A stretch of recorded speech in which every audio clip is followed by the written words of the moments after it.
Hello, I'm George Thomas, Director, The Friends School.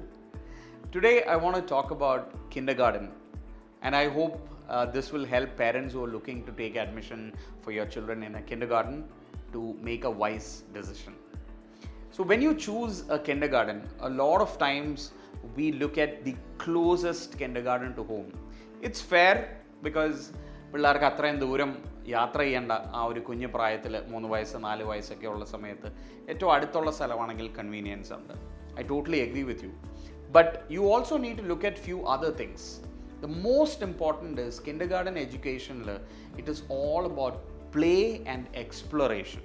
Because curious ആയിട്ടുള്ള മൈൻഡ്സാണ് ഇവർ ആദ്യമായിട്ട് സ്കൂളിൽ പോയി തുടങ്ങുന്ന സമയത്ത് അവർക്ക് കളികളിലൂടെ അവരുടെ ചുറ്റുമുള്ള എൻവയോൺമെൻറ്റിനെ എക്സ്പ്ലോർ ചെയ്യാനുള്ളൊരു ഓപ്പർച്യൂണിറ്റി കൊടുക്കണം. അതിലൂടെയാണ് അവർ പഠിക്കുന്നത്.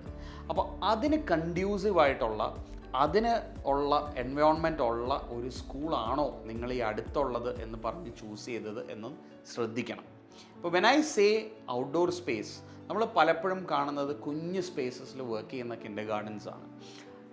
ആ കിൻഡർഗാർട്ടൻസിനെ ഒന്നും ഞാൻ ഒരിക്കലും കുറ്റപ്പെടുത്തുന്നതല്ല.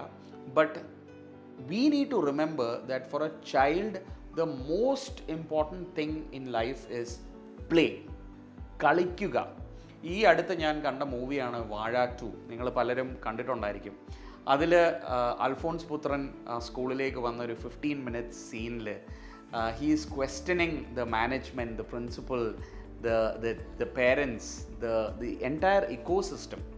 അതിൽ ഏറ്റവും പെർട്ടിനൻ്റ് ആയിട്ടുള്ള ഒരു ഇഷ്യൂ എന്ന് പറയുന്നത് which is the root cause of all the problems that happen is lack of play. ഇന്നത്തെ കുഞ്ഞുങ്ങൾ കളിക്കുന്നില്ല.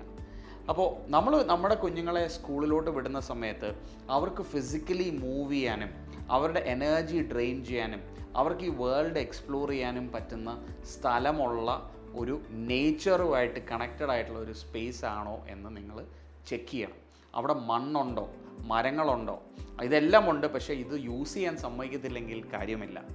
പല സ്കൂൾസിനും ഔട്ട്ഡോർ പ്ലേ ഒരു തലവേദനയാണ്. കാര്യം കുട്ടികൾ ഔട്ട്ഡോർ സ്പേസിൽ പോകുമ്പം അവരെ നോക്കാനായിട്ടുള്ള ബുദ്ധിമുട്ടുണ്ട്. അവർ വീഴാം, അവർക്ക് ഇഞ്ചുറി ഉണ്ടാകാം, അപ്പോൾ പേരൻസ് പ്രശ്നം ഉണ്ടാക്കും. അപ്പോൾ അതുകൊണ്ട് പല സ്കൂൾസും ഇതെല്ലാം ഈ തലവേദന ഇതെല്ലാം മാറ്റി വെച്ചിട്ട് കുട്ടികളെ അകത്തിരുത്തും. പക്ഷെ actually that's not helping childhood. That's not helping the brain development. Neuro connections ഉണ്ടാവുന്നില്ല.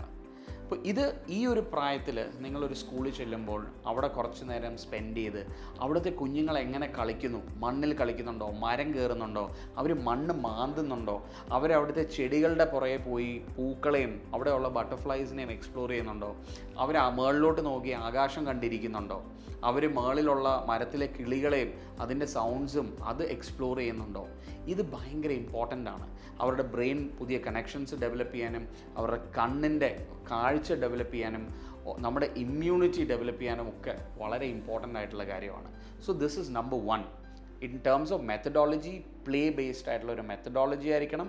2, the environment should be conducive for play. മൂന്നാമത്തെ കാര്യം, ദ മോസ്റ്റ് ഇമ്പോർട്ടൻ്റ് ഇസ് അവിടുത്തെ ടീച്ചേഴ്സിൻ്റെ സയൻറ്റിഫിക്കലി ഡെവലപ്ഡ് ആയിട്ടുള്ള ഒരു കരിക്കുലം, അതിൽ വളരെ പ്രൊഫഷണലായിട്ട് ട്രെയിൻഡ് ആയിട്ടുള്ള ഫാക്കൽറ്റീസ് ആണോ എന്നുള്ളത് അറിയുക എന്നുള്ളതാണ്. അപ്പോൾ പലപ്പോഴും ഞാൻ നേരത്തെ ഒരു വീഡിയോയിൽ പറഞ്ഞിട്ടുള്ളതാണ്, നമ്മൾ ഇംഗ്ലീഷ് ലാംഗ്വേജ് പലപ്പോഴും ABCD എന്ന് പറഞ്ഞ് പഠിപ്പിക്കുന്നു.